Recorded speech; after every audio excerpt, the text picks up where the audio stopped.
again with that long. This is the first. That's the first version of the intro. So that ending is a little long. We gotta get up out of there, baby. We gotta get up out of there, baby. Welcome back to the N.y.a show. As I get my screens together and we progress the show. And I say, hold up, let me see before I speak to. All right. Our Mother is Balancing Life in the Pursuit of Dreams, an interview with Breyonna and Thomas by Ajay. Tambe is available on Spotify. Here we go. Let me get mine. Here we go. It's available on Spotify as well as Literally Is No Pressure. Episode 154 is out as well. Those links will be below. Be sure to check them out. Get your views in. Make sure you follow. I'll leave all the info below. You guys already know how we get down. Once again, it is Grammy night, so all the talk on social media is Grammy night. Killer Mike took home 3 Grammys. Killer Mike gets arrested for some odd reason. Victoria Monet just got Artist of the Year.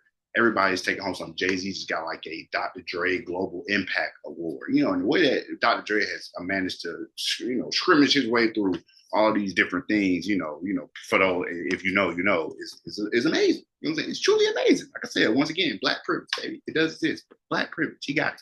So this is the N.y.a show. I'm going to go straight into this. It would be remiss of me not to mention that Carl Weathers has passed away, Black superhero.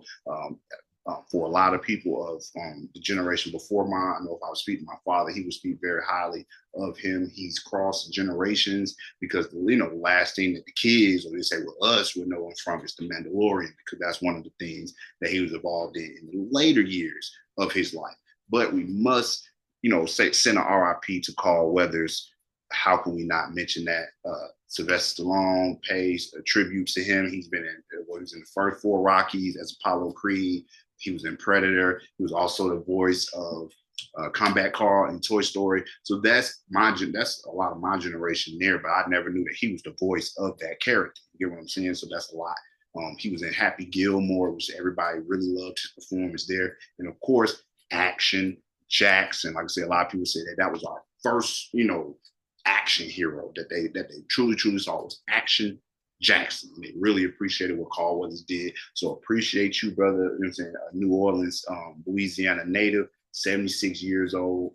Still, I feel like that wasn't long enough. We deserve more. I'm sorry. 76 to me, that's not really old. You only get to retire at like 65 in this country, here in America. So to me, that's not a long, that's not a long life to live after that point in a normal person's life. So I do, want to send RIP, rest in peace, and condolences to his family. But Carl Weathers, true superhero, in this area too. So I do want to say I rest in peace to him. I could not do the show and not mention that part before we get into the madness and all this other stuff that's going on in the world. Carl Weathers, rest in peace. Now, the United States intends further strikes on Iran-backed group's national security advisor said, as many people may not know, attacking Jordan, drone attack. They mistake the drone that was in the air. Plenty of drones fly around. They mistake this drone to be one of the buddies, and sure enough, it wasn't. And because of that, 3 Americans lost their lives. And I want to go into this story. It's by Phil Stewart, Idris Ali, Mohammed Gabari, and Timur Azari. They reported this on the 4th, and I want to go ahead and see if I can get this video queued up and then probably read some of this story too about what the U.S. intends to do on top of what they've already done in response to that.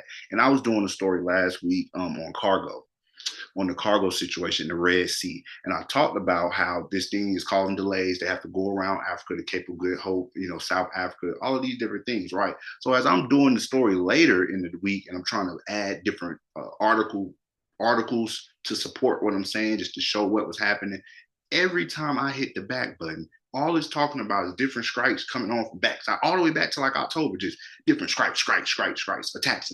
We hit the equipment base. They hit somewhere. People died here. People died there. Attack. And I was like, just one occurrence here is what really got it popping again, to, I guess, further what they wanted to do. But this type of stuff has been happening for weeks, if not months. But this occurrence of what just happened is what brought everybody's attention to the situation. But it's been going on. It's been going on ever since what happened with Hamas and Israel. Ever since that popped off, has been attacked. So let's go ahead and see if this video is queued up and get it to play. Share this sound, and we'll go ahead and talk after it. The U.S. and Britain unleashed attacks on 36 targets in Yemen, as the White House National Security Advisor said on Sunday that further strikes at Iran-backed groups in the Middle East were coming. The two countries released video and still photos of their operations Saturday. The strikes come a day after the U.S. military hit Tehran-backed groups in Iraq and Syria in retaliation for a deadly attack on U.S. troops in Jordan. White House National Security Advisor Jake Sullivan told NBC Sunday that the U.S. intends to take, quote, additional action to continue to send a clear message that the United States will respond when our forces are attacked. Saturday's strikes in Yemen hit buried weapons storage facilities, missile systems, launchers, and other capabilities the Houthis have used to attack Red Sea shipping, the Pentagon said, adding it targeted 13 locations. The Houthis did not announce any casualties. The attacks are the latest blows in a conflict that has spread in the Middle East since October 7th, when the Iran-backed Palestinian militant group Hamas stormed Israel from the Gaza Strip, igniting war. Tehran-backed groups declaring support for the Palestinians have entered the fray across the region, including the Yemen-based Houthis, who in addition to firing on shipping in the Red Sea, have fired at Israel itself. Houthi supporters in Yemen's capital on Sunday organized a military parade to show solidarity with Gaza and in protest of the U.S. and British airstrikes. Iran has so far avoided any direct role in the conflict, even as it backs groups like the Houthis. The Pentagon has said it does not want war with Iran and does not believe Tehran wants war either. A Houthi spokesperson said that further U.S. and British aggression will not affect Yemen's decision to show its support for Gaza. Okay, so let me switch that sound back. So you hear that? You definitely hear that, and from what I'm seeing is that these attacks on these ships attacks on these ships and these cargo is not cheap. It's costing millions of dollars to reroute, to make up for the cargo that's lost during these attacks. The United States, like I was saying in a prior show, can't afford to keep using all these high impact weapons it costs a lot more for us than what they're using for their weapons that they're using to attack. It's a lot cheaper. So a lot of these attacks, like you just hear, is hitting the supply. Wherever y'all got y'all supplies and got your little cheap shit at, we hitting all of that. We hitting all that because we want to make sure that cheap shit we can't keep going up against that cheap shit. You know what I'm saying? It's costing us too much to use this expensive shit, and it's going to end up costing us more in the end if we don't put an end to y'all using all y'all cheaper weapons and taking our shit off and causing these attacks. That's what it's really about. It's going to cost everybody money. And all of this stuff, to me, it just feels like what's going on in Ukraine, how it's like the United States doesn't have troops on the ground, but they back them 100%. Iran does not want to have direct conflict, but they are backing the Houthis. You know what I'm saying? Like, you still in it, even though you're saying that you're not in it. And all of this stuff really is just leading us to another world war. It's really kind of terrifying when you think about it. And all these people there just, just putting their life on the line just for, nobody really truly knows what's going on. Like what's going on in Gaza, Israel, they need to work that out. A lot of times I'll be feeling like, our president, everybody need to kind of do a little hands off, do like how y'all do in Africa. Y'all should be going on Africa, people getting attacked, killed, murdered and all that. Y'all just turn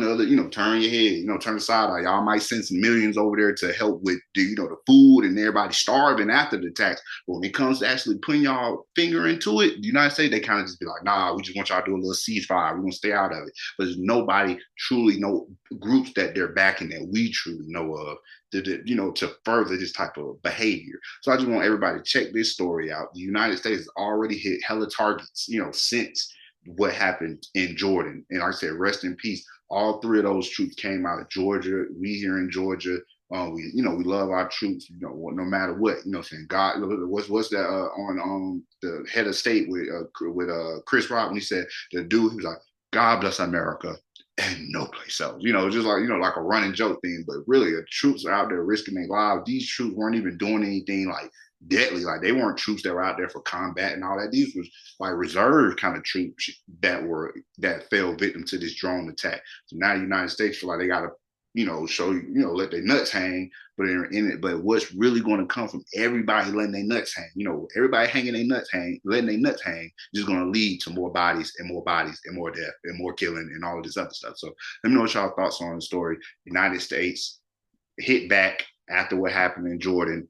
They haven't reported any casualties, but the Houthis haven't. But who truly knows? And will the United States pick up on it? Whoever are writing the articles, will they really report the real number? From what I'm seeing, it's all, like I said, the supply room. Wherever y'all got supply, we attacking. But y'all let me know what y'all thoughts on the story. Did you know anything about it? Did you? I know you probably heard about what happened in Jordan with the U.S. troops, but did you know that the strikes and everything that's taken, the missile strikes and everything that has went on since then? Since then, it's the N.y.a show. Let me know what your thoughts are. I appreciate y'all per usual. Be sure to share the story, do all that good stuff. Catch me on TikTok, catch me on YouTube, catch me on Twitter. It's the N.y.a show.